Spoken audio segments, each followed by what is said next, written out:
जी सुनिए, राहुल का टिफिन दे आइए उसके ऑफिस में।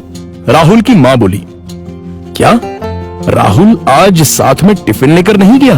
आज उसके ऑफिस में मीटिंग थी बॉस के साथ सवेरे सवेरे, इसलिए बिना टिफिन के ही वो चला गया। ठीक है, मैं दे आता हूँ।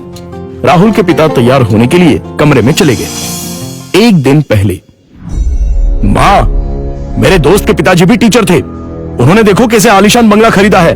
नहीं तो मेरे पापा, हम आज भी इस किराए के मकान में रहते हैं। राहुल गुस्से से बोला। राहुल, तुम्हें पता नहीं शायद, पर तुम्हारे पापा घर में सबसे बड़े थे, इसलिए 2 बहन और 2 भाइयों की शादी उन्हें ही करनी थी, और साथ में तुम्हारी पढ़ाई का खर्चा, और तुम्हारी बड़ी बहन की शादी भी तो थी। किसने किया ये सब? क्या फायदा इन सब का?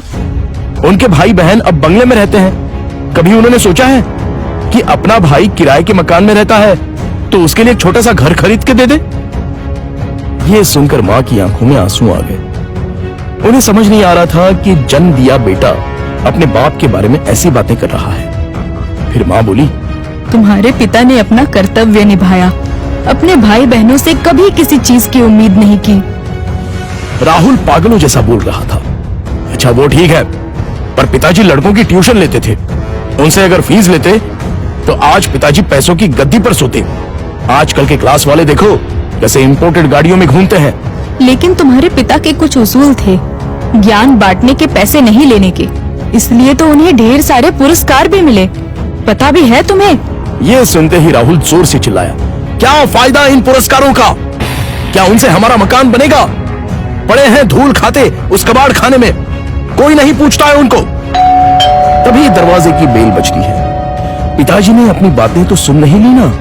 इस डर से राहुल का चेहरा उतर गया, लेकिन पिताजी किसी से बात किए बिना ही अपने कमरे में चले गए। ये था कल का झगड़ा, और आज मोहनलाल ने साइकिल को टिफिन लगाया और कड़ी धूप में राहुल के ऑफिस पहुंच गए।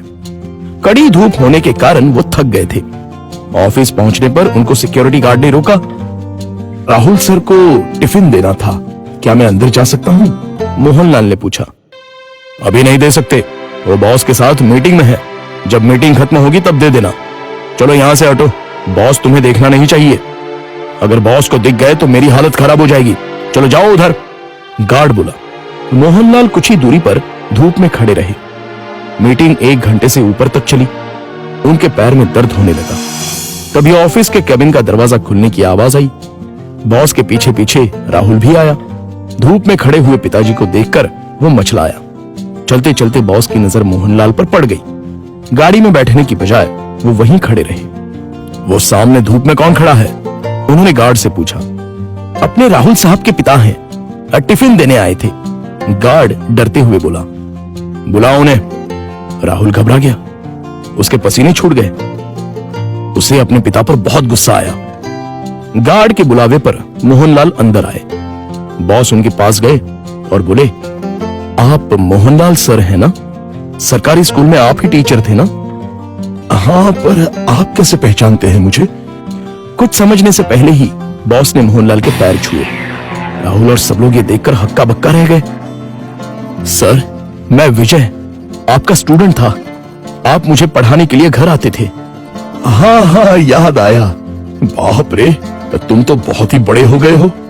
विजय मुस्कुराया और बोला, सर आप यहाँ धूप में क्या कर रहे हैं? चलिए अंदर बैठते हैं, बहुत सारी बातें करनी है आपसे।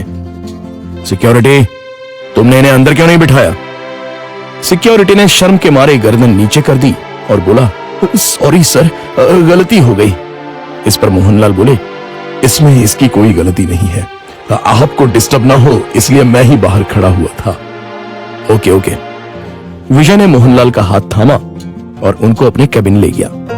बैठिए सर, अपने कुर्सी की तरफ उंगली करते हुए विजय बोला। नहीं, ये कुर्सी तो तुम्हारी है। मोहनलाल हिचकिचाहट से बोले, सर आपकी वजह से ही तो ये कुर्सी मुझे मिली है, इसलिए इस पर सबसे पहले आपका हक बनता है। विजय ने जबरदस्ती मोहनलाल को अपनी कुर्सी पर बिठाया। शायद आपको पता नहीं, लेकिन अगर सर नहीं होते तो आज ये कंपनी नहीं होती और मैं अपने पिता के साथ उनकी दुकान में बैठा रहता। विजय ने अपने साथियों से कहा। राहुल और मैनेजर आश्चर्य से देखते ही रह गए। स्कूल के टाइम मैं एक एवरेज स्टूडेंट था, मुझे पढ़ाई में दिलचस्पी नहीं थी। मार्क्स कमा रहे थे, इसलिए मेरी माँ मुझे सर के पास उनके घर ले गई और ट्यूशन लेने के लिए कहा। पर सर के घर पर जगह नहीं थी, इसलिए वो हमारे घर आकर मुझे पढ़ाने लगे। लेकिन सर ने कभी फीस नहीं ली। सर के पढ़ाने के तरीके से फिर धीरे धीरे मुझे पढ़ाई में रुचि आने लगी और मैंने 10वीं में दूसरा नंबर लाया। ये देखकर तो मैं हवा में उड़ने लगा। My goodness! पर सर ने कभी आपसे फीस नहीं ली? मैनेजर ने पूछा। मैं मां के साथ मिठाई लेके सर के घर गया। मां ने 50,000 का चेक सर को दिया, लेकिन उन्होंने वो नहीं लिया।